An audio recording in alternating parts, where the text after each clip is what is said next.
Welcome everyone to this new Didomi webinar. We'll start in a minute to let some time to people who are joining.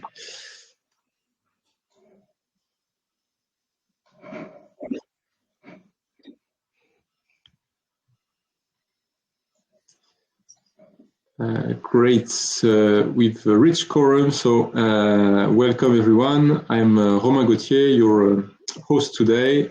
I'm a co-founder and CEO of Didomi, and I'm delighted to welcome you to this first Didomi webinar of 2024, where I'll be joined by two great professionals for this discussion. Willy Micallef from Bird & Bird and Ross Webster from Lucid Privacy. Hello to both of you. Maybe Ross, you want to introduce yourself? Sure. Hi. Cool. Is that okay? I'm Ross. I guess I'm a relatively recent convert to the whole privacy world. I've spent most of my career in commercial roles with publishers and in data providers. But having realized that this privacy thing wasn't really going to go away, I jumped into it. And now I thought there was a gap in the industry to really sort of help businesses, maybe not from a pure legal point of view, but really help them navigate the privacy waters as far as marketplace configuration, technical constraints, but also with an eye on the commercials as well. So that's what I do at the moment.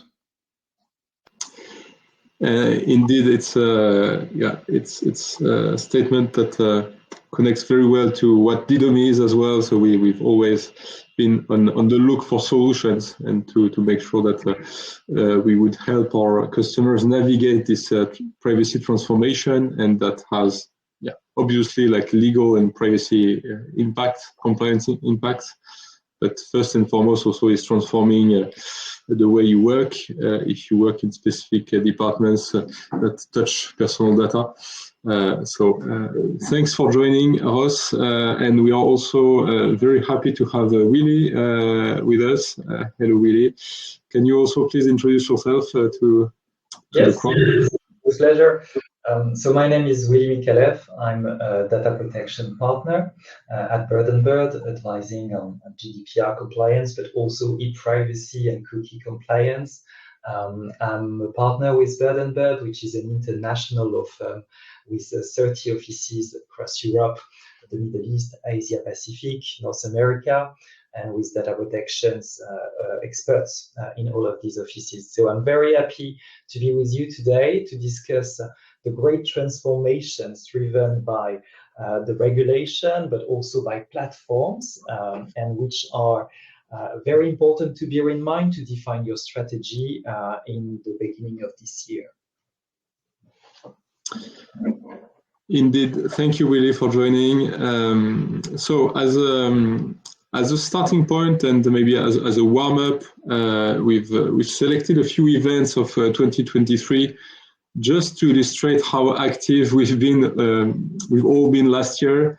It's a selection, so I think the selection could look very different if you work in specific industries, in specific countries. I think what is obvious is that we are all very busy year after year, and so I think that's why we are here today, and that we've selected this theme for the webinar. So I think for all of us privacy professionals, it's useful to pause before the year fully starts, and to just make sure we understand what is going to happen, what is likely to happen, and also what are the main drivers for change this year. And so that's exactly what we want to discuss today, and to also discuss with you. It's an open forum, so if you have questions or contributions, feel free to put them in the question section or in the chat. But so we've worked on the plan in 3 parts because the French always have 3 parts to their presentations. It's how we are raised. But joke aside, I think it's the right way to frame an interesting conversation. And so we'll start by having a look at the regulatory activity for 2024, like hopefully anticipate the main driver for change there. And then spend a bit of time all together to see what large platforms are doing this year, because I think it's fundamentally one of the main trend that we'll have to face as privacy professionals. And finally, if we still have a bit of time, to just open up the conversation and to look at what technology could also bring this year. I'll end this short intro by saying that it's not another AI webinar, so don't expect us to talk much about AI specifically. Obviously, there are lots of intersections with privacy and AI, but we didn't want to run an AI webinar for you guys today, so apologies if you came for that. Hopefully that will still be very interesting, and let's jump start. Let's jump into the meat of the content, and so Willy will give us a first overview of what we can expect in Europe from a regulatory standpoint in 24 that could have some privacy implications. Willy, when you look at this slide, you immediately realize that it's going to be a busy year, no? Yes, I think that everybody can feel a bit overwhelmed looking at this slide.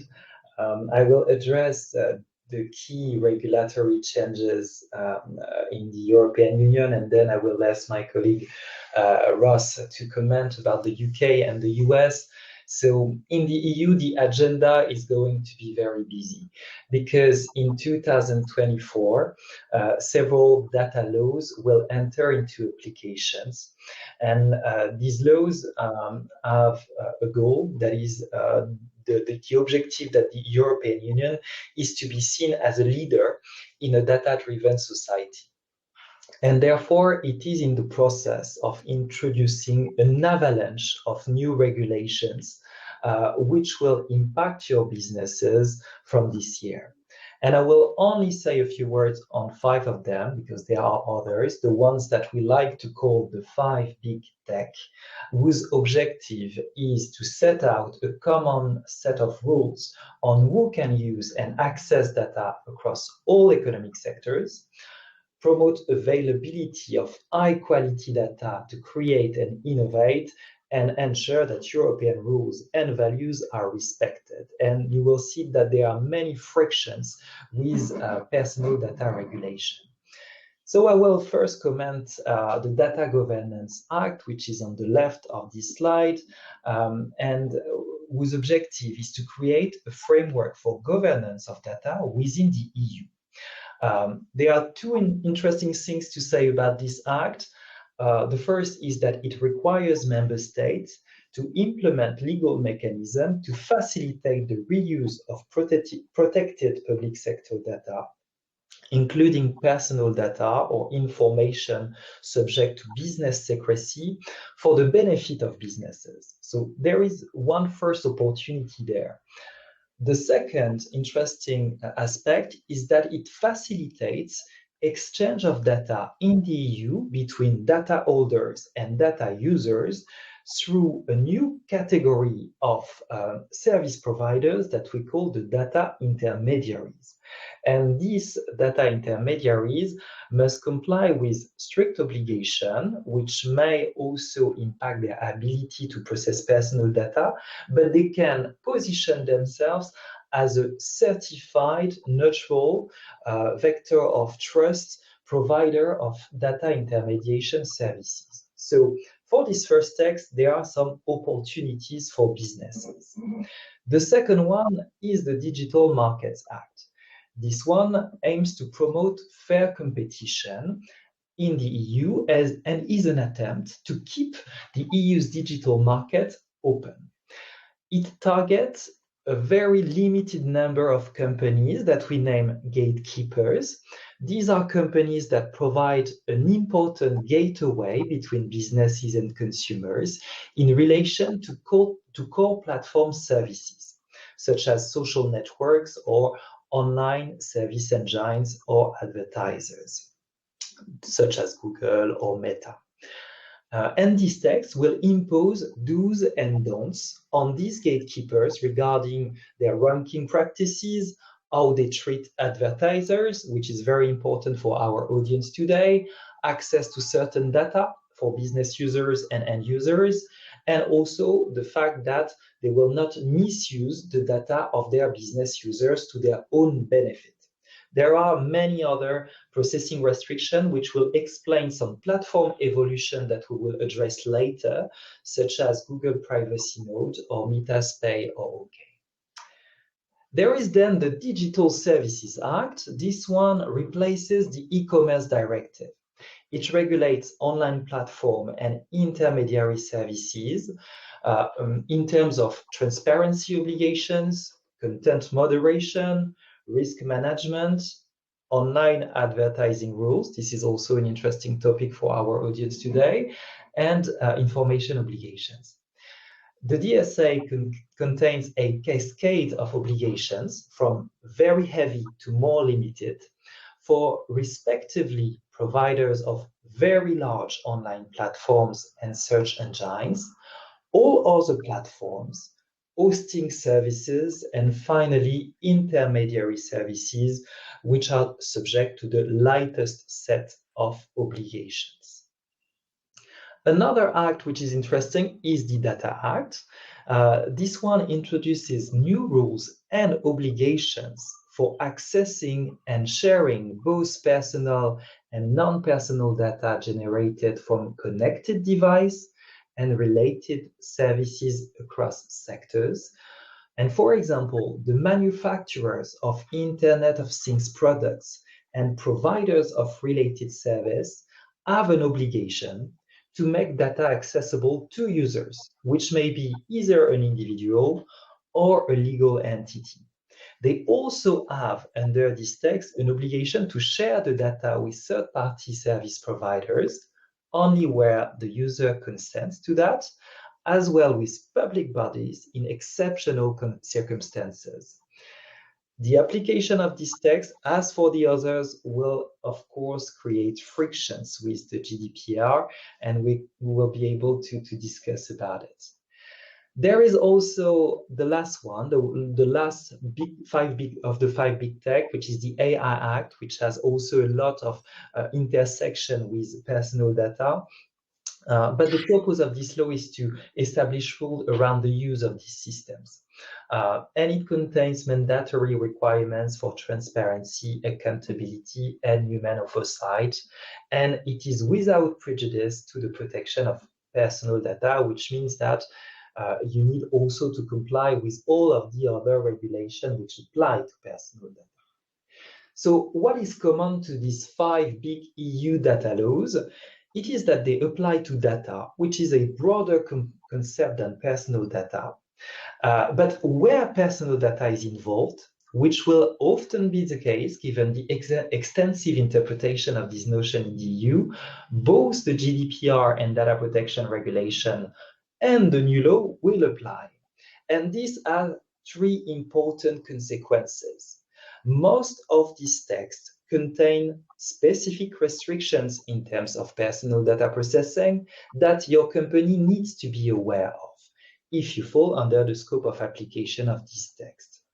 Then, when carrying out your obligation under these new data laws, you must apply on top of this obligation data protection rules set out by the GDPR, and you are responsible for articulated compliance with these laws and the GDPR. And the third consequence is that you will have necessarily increased liability risk because you will potentially be subject to a sanction under the GDPR and the new law when these two apply. And I was about to forget something. On top of these EU data laws, you also need to monitor what is happening at local level. And I took the example of this French bill securing and regulating the digital space. Unfortunately, national laws not only designate competent authorities to enforce these EU laws, they also add new requirements. And you need to monitor them to ensure that where you operate, you are fully aware of your regulatory obligations. So that's it for, this first slide. I hope that I did not scare you. So It's a bit scary, really, but a bit overwhelming, I guess. But I think, yeah, it's not because we don't like it that it's not reality. So it's very interesting to see how active I think the EU is right now, and how much complexity also they are adding on top of GDPR because of these new initiatives. Fortunately, some initiatives are more targeted than others, so I think a reassuring factor should be that you will probably not be subject to all these regulations as a business, and I think that's yeah. You should like focus on GDPR, and with GDPR, I think you got most of things covered. Yeah, thanks a lot for this overview. I think Ross, I think it's the right time to balance that with what you see on the other side of the pond in the UK. What are the drivers in the UK that you can share with us for 2024? Sure. So as the token Anglo-Saxon, I'll cover off the UK and the US. So I guess sort of as in with the EU, but sort of I won't go into sort of as much detail as Willie did, but as with the EU, things are getting increasingly complex for businesses in scope, but also complexity. And I think sort of the differentiation between the UK and the US and the rest of the world is going to require every business to have a nuanced geo strategy. In the UK in particular, we are seeing increased regulation as well as also enforcement with a much more active regulator as well. But much of the direction does mirror sort of what Willie has been talking about, as in the Digital Markets and Competitions Consumer Bill, which is being introduced at the moment, is aimed at big tech for the government to enforce stricter governance around competition of big tech. The Competition and Markets Authority is overseeing that and really trying to prevent the largest tech companies from using unfair competitive advantage due to their scale. We probably think that's going to be introduced in the autumn. We should probably know what it's going to look like in the spring, but will probably be introduced in the autumn. The Data Protection and Digital Information Bill, or colloquially called DIPD, is the UK, I guess, is the UK's sort of the Brexit dividend, the new GDPR, which obviously is quite rightly makes some of us quite nervous when we hear anything about Brexit dividends and how we're going to an opportunity for the UK to sort of go alone. It gets some of us a bit nervous. It's still in committee stage. It is probably the best way to describe it. We have a phrase that a camel is a horse designed by committee, and it's looking pretty much like a camel. It is not looking particularly coherent. We're not quite sure how it's going to turn out. There are so many different stakeholders trying to get inclusions into the actual into the bill itself. So we don't know exactly how it's going to turn out and exactly what it's going to cover. But it is making its way through the House of Commons. And I guess sort of the area where people are most looking at it is around adequacy, as in will the UK remain adequacy within the EU, which is sort of, as we have the government that are sort of going in one direction of trying to probably unshackle some of the business commitments. around this area is actually how do we actually align that with retaining adequacy. And I guess the other issue is around how independent the regulator will be, as in will they be tied into more directives from the actual government, or will they actually retain some of the independence? As I mentioned, the ICO in the UK is showing a lot more activity, particularly around the legal basis for processing and around online harms. People might have heard before Christmas, a letter got sent out to the top 100 publishers, basically calling them into line around some of the issues, having, giving users the equal opportunity to withdraw consent as to accept it. This is a sort of definitely a step forward for them. So we are seeing them be more active, and they're working very closely with the CMA on the competitions aspects of that. And I guess they're also actually working with the CMA on the Google Privacy Sandbox as well. That's been rolled out at the moment. I guess the output of that is that in the publishing in particular, that there's a lot of publishers looking for alternative models. What's that going to mean? We may talk about later around the consent and pay model, and whether that's going to be an option that publishers can now adopt, or whether it's going to be seen as being coercive. So that's all sort of in play at the moment. So, and in the US, again, we're seeing greater complexity as we're seeing the continued rollout of state privacy acts. There's, at the moment, with the election in play, there's no sign of a federal law. So we are going to see this expansion of this patchwork of legislation that, again, puts a lot of, there's going to be a lot of like geo nuance, and for businesses becoming increasingly complex for them to actually manage this. So we've already got the 5 in play: California, Virginia, Colorado, Connecticut, and Utah. We've seen another 7 being passed, and so bringing the total to 12 as far as 12 different states, and we probably will see up to about 20 passed this year. So it's getting really hard for businesses to navigate this nuance. And even, I don't know if anyone in the publishing industry has been wrestling with the multi-state privacy agreement and strings at the moment. It's not easy as far as to make this all work. The last point, as far as the US goes, is that we're seeing much more proliferation of vertical regulation, particularly around sensitive data.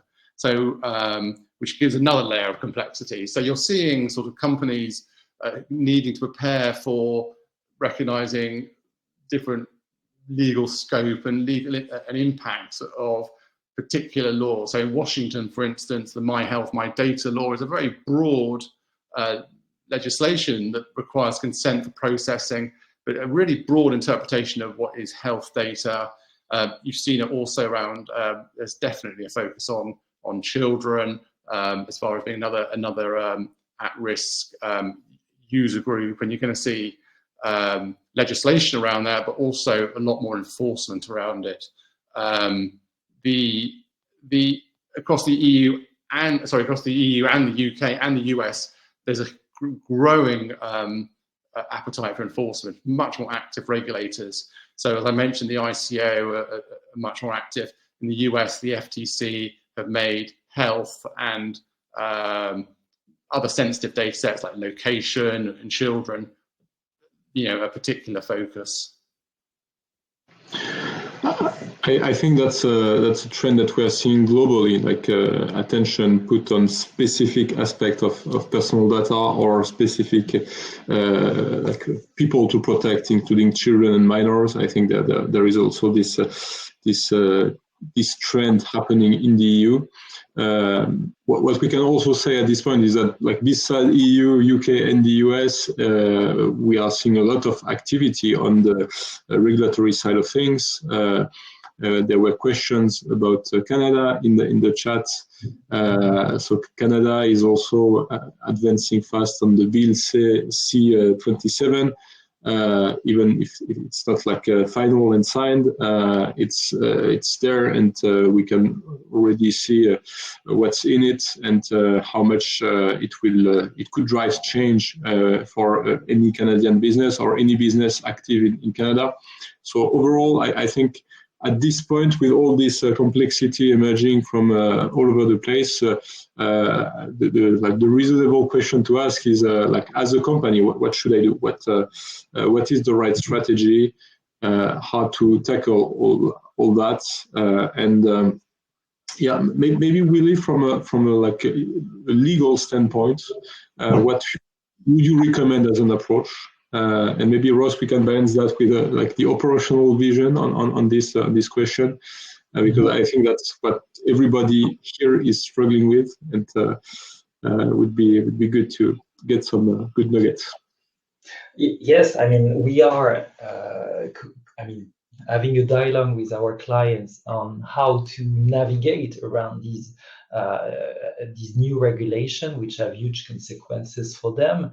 And what is sure is that you need to start looking at these new data laws as soon as possible. And we would have 5 tips to do this work. First, name responsible for persons and identify relevant stakeholders internally to understand the impact of these laws on the business. Probably some will have no impact at all, but others will have a huge impact, and you need to anticipate it. Then you need to map where your business is today, evaluate your company products against the current legislative framework and the new one. Your products evolved, and so must the compliance approach. You need to operationalize the compliance, and you need to allow for regulatory adjustments. You have no other choice, in fact. If you identify that one of the key data laws that I mentioned have an important impact on your company, then you need to allocate budget and resource for compliance project. And at the moment, many clients are remodeling their legal and compliance functions to adjust roles to suit to their digital strategy requirements. Because this is also an important point, you need to have a digital strategy. And it is true that these texts contain a lot of restrictions, a lot of obligations, but they also contain opportunities. Look at the Digital Governance Act, for example. I mean, we see on the market certain clients that are like developing lines of business to try to use that new regulatory classification as a business differentiator. So look at these laws also from the eye of opportunities.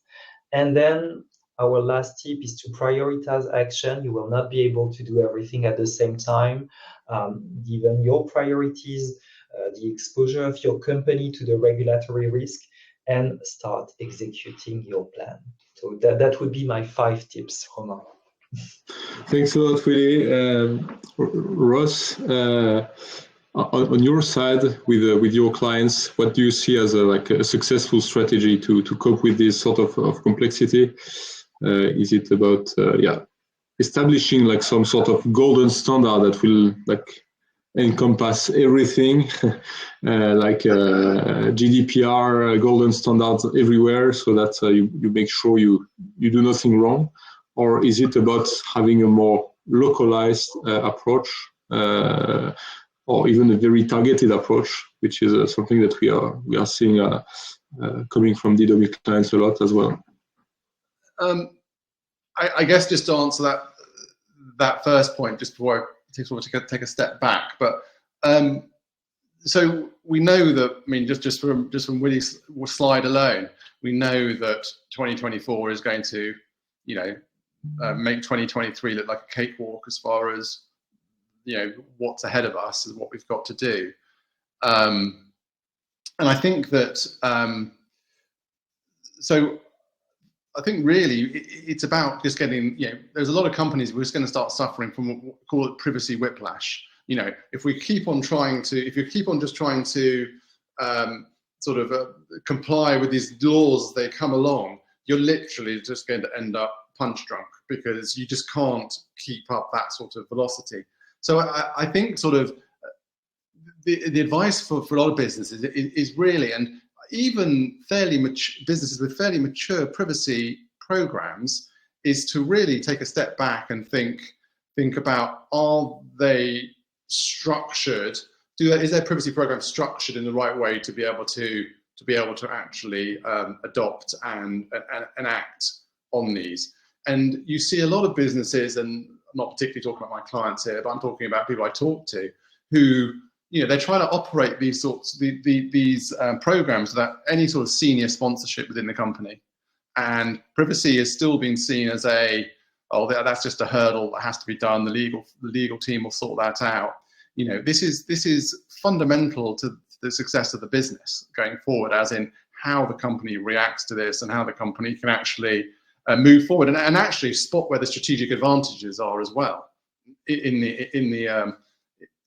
these laws. As far as, you know, I know that the DMA in particular will offer competitive advantages to some businesses. So I think there's that. I think there's getting the actual structure done correctly. And then it goes to the next point of actually really understanding about what actually your business does and what are you processing, and actually having a good understanding of actually what is, if you're an online business, how are the data flowing and what are your responsibilities, and making sure you're taking responsibility for the processing that's taking place. There are a lot of businesses that don't really have a good understanding of exactly what's going on, and they're not sort of, you know, they're not actually they're not keeping a really sort of accurate record of the processing activities. So I think sort of those are the first two things.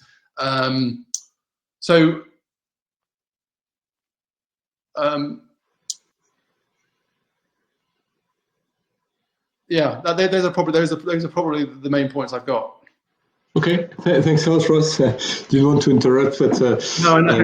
I think there is a key question around who is your main sponsor within an organization when you're driving any sort of privacy program, and you shouldn't accept to drive to lead any privacy program without the adequate level of sponsorship, because there are like key questions you need to address that will have impact on revenue and performance. And what we see, like, including coming from large partners, is that when there is no leadership and senior leadership and a clear vision and position around privacy, then it's the perfect recipe for failure or approximation, or like things that are just done in the wrong way.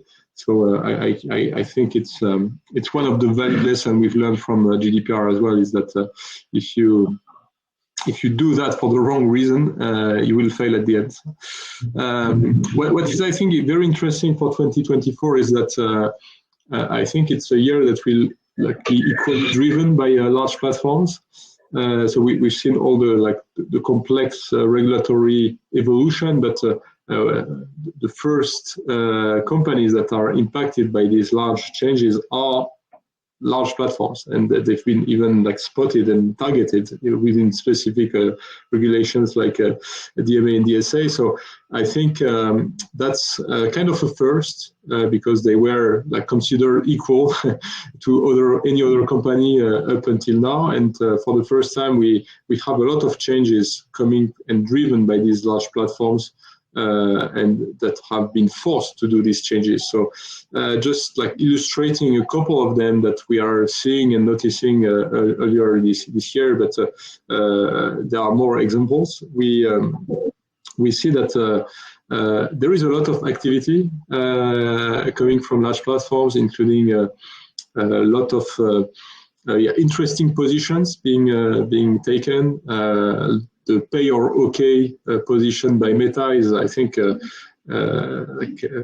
fundamental one, and raises a lot of questions. Will I think benefit the whole market in terms of clarifying what is acceptable and what not, and so in a sense helping a lot of publishers out there to figure out how to run their business without personalization and that's a critical question. We are also like seeing a lot of activity coming from Google with this during this quarter a push for their Google Consent Mode version 2, which is a way to handle consent for all Google solutions within the EU and the EA. And at the same time, like forcing change on across like all their client organizations and all the markets through the deprecation of third-party cookies in Chrome. So moving forward at a fast pace, I would say, compared to what we've seen in the past. And I also like put TikTok in there because I think we always think of like US large platforms, but there are like a lot of other large platforms out there that are also like moving. It's just an example of how TikTok is leveraging privacy enhancing technologies for their users, and also obviously driven by like regulatory push.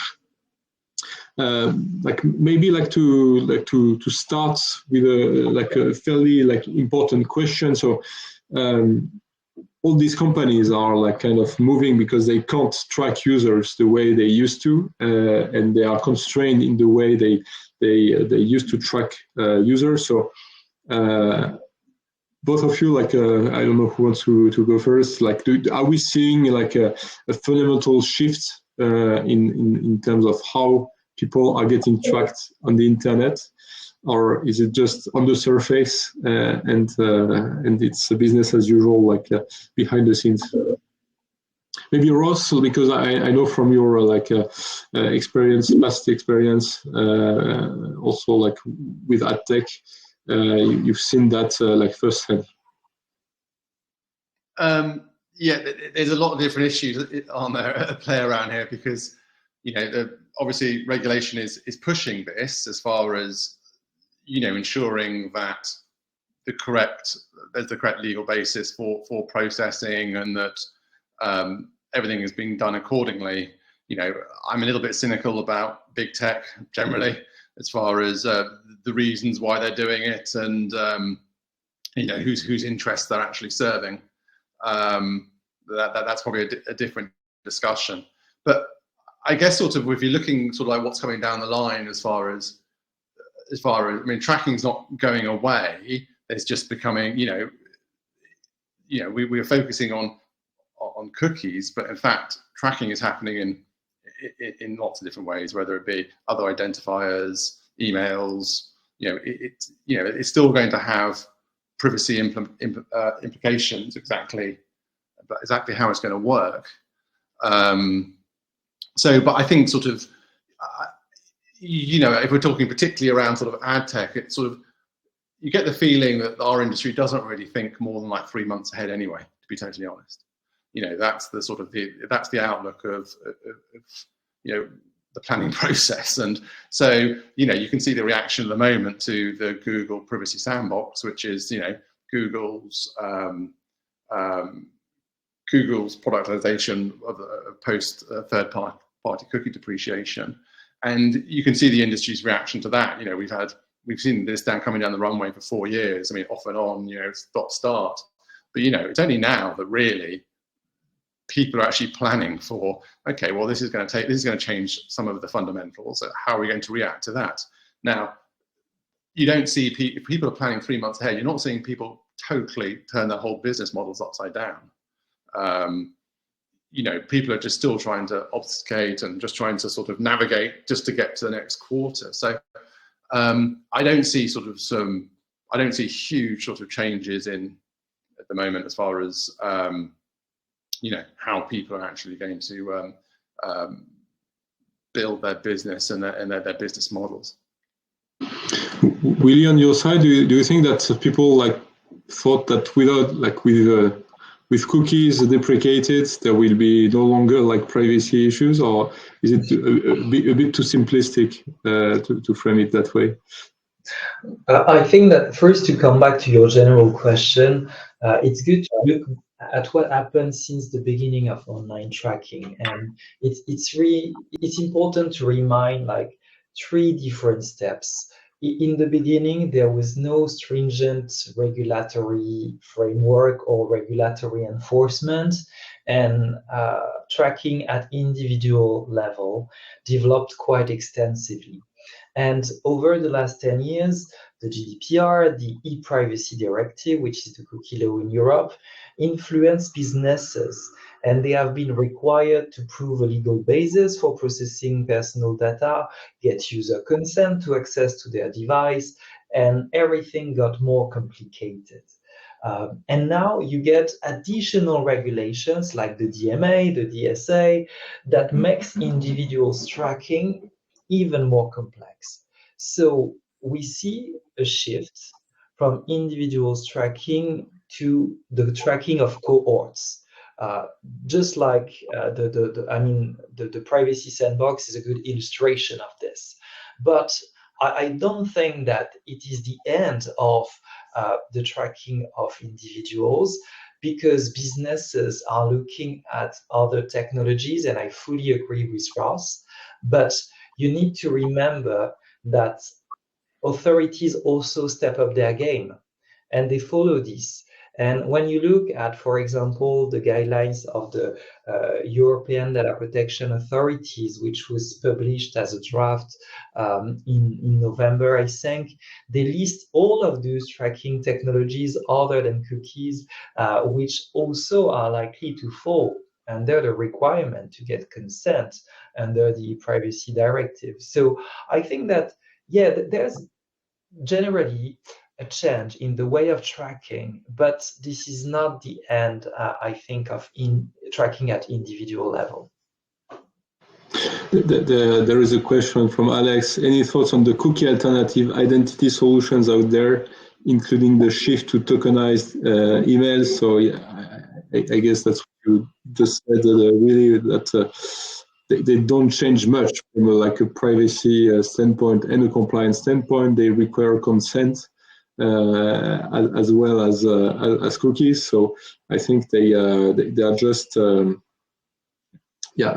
attempt to just have a more pervasive tracking, in a sense, one that is more stable, because cookies can be erased very easily, and were erased very frequently by internet users, browsers, and so they had the lifetime of a cookie.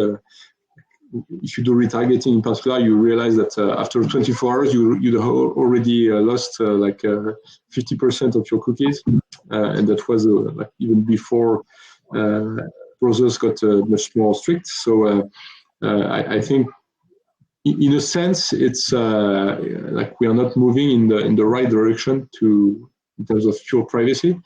But in another way, I think the ad tech vendors are more mature and also much more monitored by data protection authorities. So all that, I think, could end up forming something fairly stable and useful if we continue to see enforcement there, which we should this year.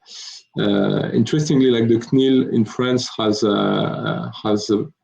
said that their focus will be also on mobile, because the mobile environment has kind of been out of the scope of enforcement up until now, and in mobile, there is no cookies, but there is a lot of tracking going on, also a lot of data, personal data being shared server side across a wide range of very different types of actors. So it's going to be interesting to see how more enforcement on mobile will also drive maturity and influence what is going to become the new web, which was, I think, the next question. So do you think that we are heading to a 100% cookieless digital environment? Ross, your take on that? Sort of goes back to the last question, doesn't it? As far as no, we're not. There's still going to be opportunities for first-party data usage done under the right circumstances within the right sort of legal framework. There's also, I mean, a lot of these new identity solutions are, call them what you want, but a lot of them are just an alternative name for cookie technology as well. So, I think sort of we have to be sort of cognizant of that point. But no, I think it sort of goes to the last point. Tracking is still going to go. Tracking will still exist. I think it's a myth, because most of what they call cookie-less solutions actually rely on first-party cookies in a way. So it's kind of a trick by a lot of vendors to distract attention from the core question. So I really like the cookie-less term, because I don't think it means anything. But that's my take. Really, with your legal eye, how do you consider cookie-less when advising your clients? I think it is more a journalist term than a legal term. Probably there is an evolution towards cookie-less. Who knows what it really means? But clearly not 100%. And there is no evolution towards trackerless. As we said, there are more and more complex and alternative way to track people. And again, the authorities are fully aware of this. They are really, observing what the market is doing. They all broaden their interpretation of the concept of gaining access to a terminal, which does not necessarily imply accessing to information already stored in a user device, but a pure transmission now can also fall under, this notion. And it's very interesting to see that in the EDPB guidelines published last year, which probably will become final this year. Until now, probably the CNIL was the toughest authority in terms of enforcement of the e-privacy legislation. We see that the CNIL managed to convince its counterparts in other countries to adopt a similar approach to enforcement. And there were also comments on these guidelines saying that the CNIL, who was very active in the drafting of these guidelines, convinced the German, who usually did not make such an extensive interpretation of the e-privacy regulation. So I think that as much as the technologies evolve, the interpretation of the e-privacy legislation by the authorities evolve. And I think that they are really observing what is happening at the moment on the market, and they will remain extremely demanding on the quality of the consent. Yeah, I would generally advise everyone to have a look at these EDPB guidelines draft. They could have massive implication, because the way they interpret using and processing an IP address could be a transformation of the internet. So they go in a direction that is a bit tricky for any technology provider. But it's true that DPA have a very extensive understanding of what constitutes the tracking and personal data in general. So it's very interesting to see how we are refining this common understanding across Europe over time. And I'm sure 24 will be a good year for that. Maybe a last question in this section, and for the sake of time, what's your take on data clean rooms? So again, I think another popular marketing term, kind of a strategy that is offered to replace some things that were handled so far through cookies. To summarize it at a very high level, Ross, do you what's your experience with that? Do you think they form an interesting area to explore for any professional? Absolutely, and you're going to see a proliferation of data clean rooms, or you know, to be honest, sort of, again, naturally suspicious when, you know, anything is called, you know, vaults or silos or, you know, sort of bunkers, and data clean rooms falls into that, as in they are offering a solution around providing businesses within, you know, allowing collaboration in a privacy safe way. And there's plenty of different sort of it's a broad church, DCRs. They seem to be, you know, to actually what a definition of a DCR is seems quite broad and quite sort of, there's plenty of smack talk in the marketplace. It doesn't seem like any of them agree with each other about who's a DCR and who isn't a DCR. So I think sort of, so I think there's definitely a need for them as far as, you know, providing businesses with insights around measurement or around activation and allow collaboration. But it does feel that sort of the maturity in the, you know, a lot of these businesses have just set up and they're providing a solution to one aspect, but I'm not absolutely sure they're providing a solution to every aspect. So whether around sort of like transparency or data minimization and other requirements, they seem to be going down an alleyway around anonymization and allowing collaboration on those points. But I feel that you know, that there is work to be done. There's a certain amount of maturity that has to happen within the marketplace, and I think it's to that point. I think it's really quite confusing. I think, you know, the statistics are that, you know, many businesses are going to start using data clean rooms as there's a restriction in data available. Collaboration is going to be necessary to actually get the right insights.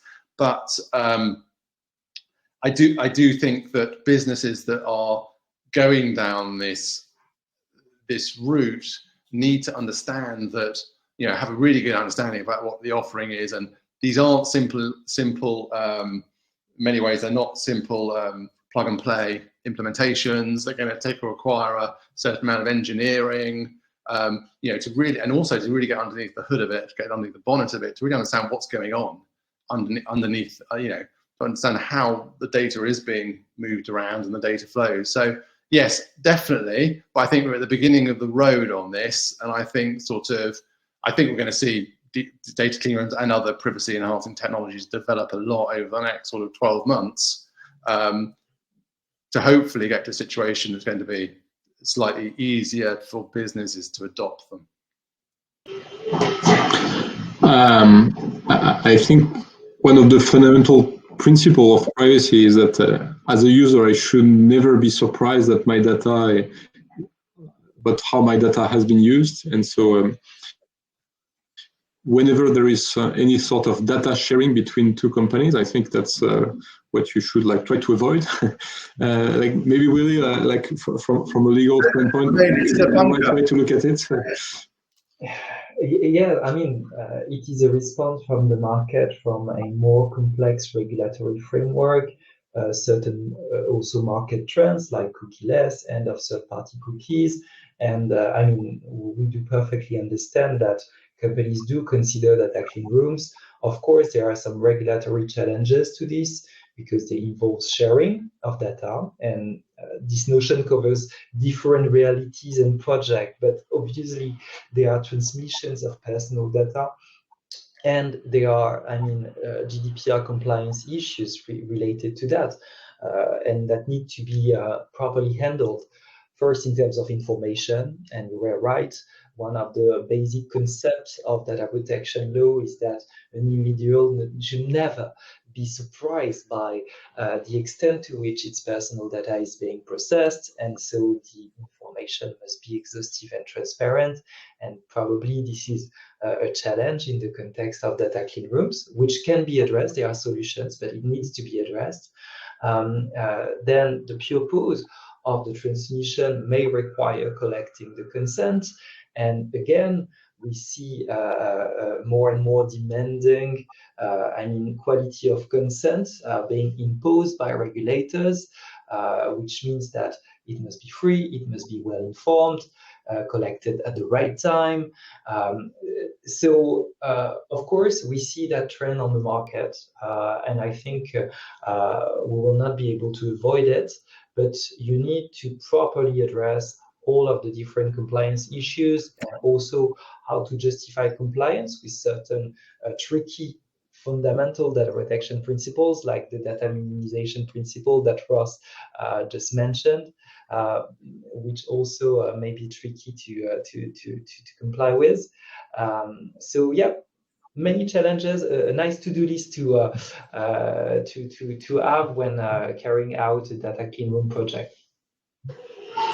Indeed, I think one of the many aspects that will be very interesting to see emerge and being developed in 24. So maybe like as a conclusion, we wanted to also open up the conversation to have a look at what is also emerging in terms of privacy technologies, because we see a lot privacy as some sort of constraint, like driven by compliance or like outside factors, but it's also something like an area of research that is very active and very interesting. So where very advanced technologies are being built and tested. So. I think it's this slide is particularly very interesting, and thanks a lot to Deloitte Digital for putting that up. I think this is sorry, that's the end. I think that signifies that I need to stop. But let's conclude on this slide then, and just a minute.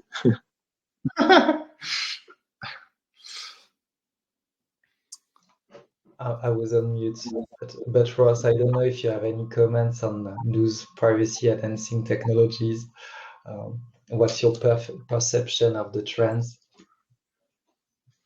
Yeah, I think it goes along the lines of the DCRs as well. I think there's a lot of work being done. I know the IAB REARC project, and there's a lot of work being done on actually really trying to get to grips with how the privacy enhancing technologies are going to, which ones are going to sort of provide a scalable solution to businesses. And you feel that I just feel there's a bit of work to be done on this. This is like the shiny new thing. You know, we work in an industry where everyone likes the shiny new things. There is definitely something in it, but at the moment we need to, there needs to be a little bit of curation around sort of what the offerings are and exactly how they work. And to your point, and the point I made earlier, as far as these tick one box, but there's other boxes that we need to tick, and we're just going to get ourselves in down the line. We're going to find ourselves in similar sort of issues. And thank you for making the time while I was negotiating with my child. So I think there was also like a very interesting contribution in the chat by France about like how the future could look like, including for the end user, how to get effectively protected within your like digital journey, and mentioning things like digital rights management, like models for preference management, and how we could also end up having privacy agents. All that, I think this will form the conclusion to say that it's a very active space, and we can also expect some very cool novelties there to protect the end user. So that could also completely transform everything we just said. So be on the watch for like also innovations this year. I think with AI, it opens up a lot of room for innovation, including for how the privacy experience will look like maybe 6 months from now. Who knows? Thanks a lot, Ross and Willy, for this great discussion. Thank you all for staying with us up until now, and for all the cool contribution in the chat. Very interesting to watch, and feel free to contact us as well to continue this conversation. Obviously, We also have like 2 webinars coming up for the ones interested in Google Consent Mode. So stay with us. Let me finally thank everyone who contributed to the organization of this webinar and all of you. Have a good evening, day, wherever you are, and thanks again for joining. Bye-bye. Cheers. Bye.